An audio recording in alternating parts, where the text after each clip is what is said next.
एकमत झालेलं आहे. सर्वांचं स्वागत करतोय. आणि आता संजय राऊत यांनी संयुक्त महाराष्ट्राच्या लढ्याची आठवण करून दिली. तो जो मंगल कलश आणला गेला तो काही सत्यनारायणाच्या पूजेसारखा आणला गेला नाही. त्याच्या मागे खूप मोठा संघर्ष झालेला आहे. 105, 107 किंवा त्याहूनही जास्त मराठी माणसांनी बलिदान देऊन मुंबई महाराष्ट्राला मिळवून दिली. आणि त्याची आठवण आज होणं स्वाभाविक आहे. कारण आम्ही आज दोघेही इथे बसलेलो आहोत, ठाकरे बंधू. आमच्या दोघांचेही आजोबा प्रबोधनकार हे संयुक्त महाराष्ट्राच्या लढ्यामध्ये पहिल्या 5 सेनापतींमधले एक सेनापती. त्यांच्या सोबत माझे वडील म्हणजे शिवसेना प्रमुख हिंदू हृदय सम्राट बाळासाहेब ठाकरे, राजचे वडील म्हणजे माझे काका श्रीकांतजी ठाकरे, म्हणजे अख्खं ठाकरे घराणं त्यावेळेला मुंबईसाठी संघर्ष करत होता. त्याच्यानंतरचा इतिहास मी काही आता तुम्हाला सांगत बसत नाही.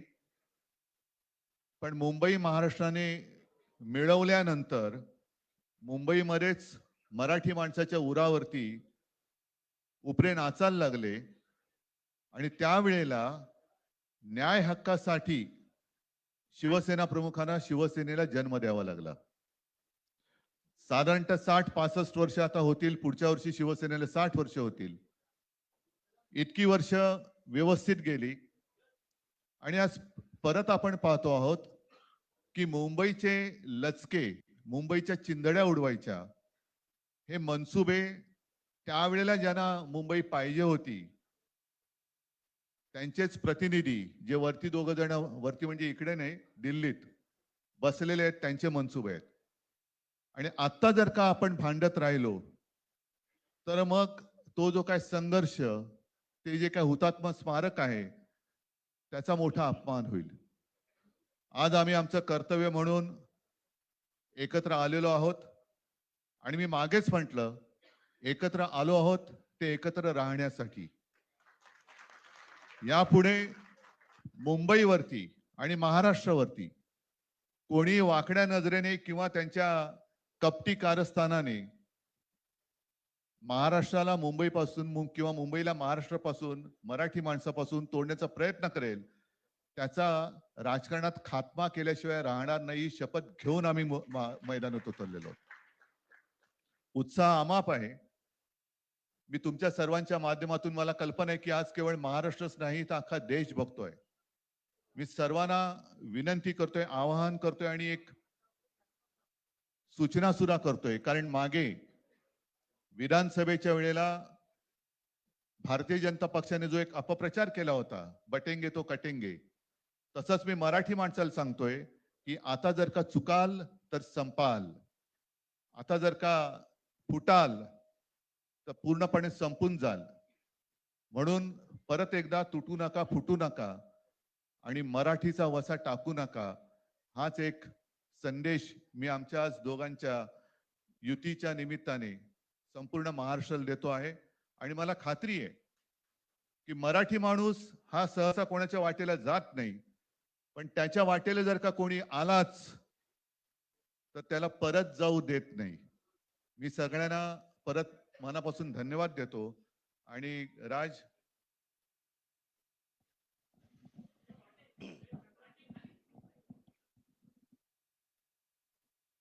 आपणा सर्वांचं मी मनपूर्वक स्वागत करतो.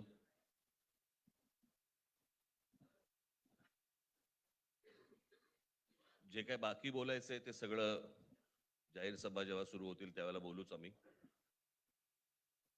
परंतु माझी एक मुलाखत झाली होती आणि मी मुद्दामून आठवण करून देतो त्या गोष्टींची. आणि त्या मुलाखतीमध्ये मी असं म्हटलं होतं की कुठल्याही वादापेक्षा आणि भांडणापेक्षा महाराष्ट्र मोठा आहे. आणि मला असं वाटतं तिथून त्या आज आम्ही एकत्र येण्याची सुरुवात त्या वाक्यापासून झाली.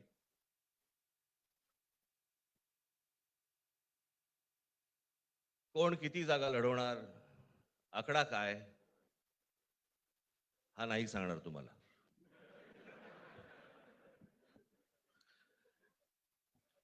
महाराष्ट्रामध्ये सध्या लहान मुलं पळवण्याची खूप टोळ्या फिरतायत. त्याच्यामध्ये 2 टोळ्या अजून जास्ती ऍड झालेल्या आहेत. ते राजकीय पक्षांमधली मुलं पळवतात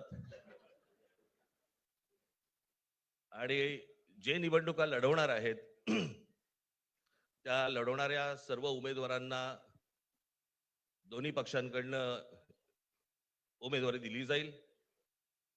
ती कधी भरायची, केव्हा भरायची ते आपल्याला कळवलं जाईल. आज फक्त आपल्या समोर एकच गोष्ट मी आपल्याला सांगू इच्छितो की बरेच दिवस ज्याची प्रतीक्षा महाराष्ट्र करत होता, ती शिवसेना आणि महाराष्ट्र नवनिर्माण सेनेची युती झाली, हे आज आम्ही आपल्याला जाहीर करत आहोत.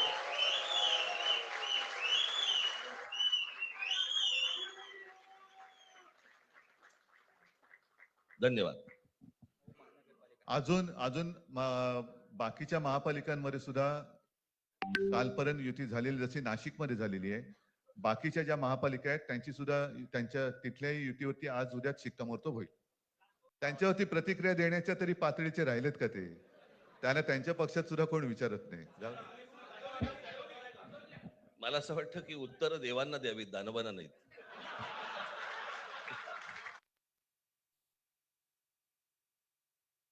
मुंबईचा महापौर मराठीच होणार आणि तो आमचाच होणार.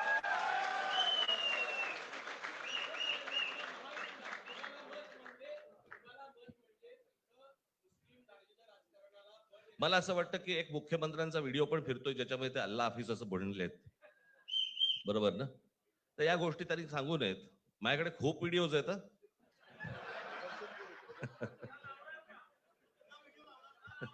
काय ते ते काय बोलतात त्याच्यावरती माझे व्हिडिओ तयार असतील. मला असं वाटतं आज मुंबईचं मी तुमच्या समोर आम्ही जाहीर करत आहोत आणि बाकीच्या जशा अशा होतील तशा तुम्हाला कळवलं जातील. भाजपला काय हवंय ते भाजपने पाहावं, मराठी माणसाला काय पाहिजे ते आम्ही पाहतो. चर्चा सुरू आहे, चर्चा सुरू आहे, बघू त्यांच्यात. आम्ही आज आमची युती जाहीर केलेली आहे, शिवसेना आणि महाराष्ट्र नवनिर्माण सेना. जे जे महाराष्ट्र प्रेमी आहेत त्याच्यात काही भाजपातले सुद्धा अस्सल मराठी आहेत, ते सुद्धा येऊ शकतात. ही महाराष्ट्र रक्षणासाठी महाराष्ट्र प्रेमींची युती आहे. त्याच्यात काही जण भाजपमध्ये सुद्धा आहेत, त्यांना हे जे काही चालले ते पाहवत नाहीये किंवा सहन होत नाहीये, ते सुद्धा येऊ शकतात.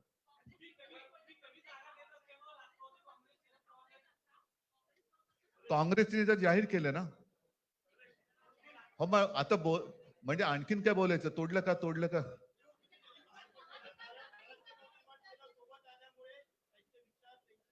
बघा, मला बाकी कोण काय म्हणते त्याच्याशी काही कर्तव्य नाही. मी परत एकदा सांगितलं, महाराष्ट्राला आणि मराठी माणसाला काय पाहिजे ते आम्ही दोघं बघतो. सगळे पक्ष बाहेर पडून आघाडी आबाधित आहे. त्यावेळेला आम्ही हा निर्णय जाहीर केला होता आणि नंतर काय झालं तुम्हाला माहितीये.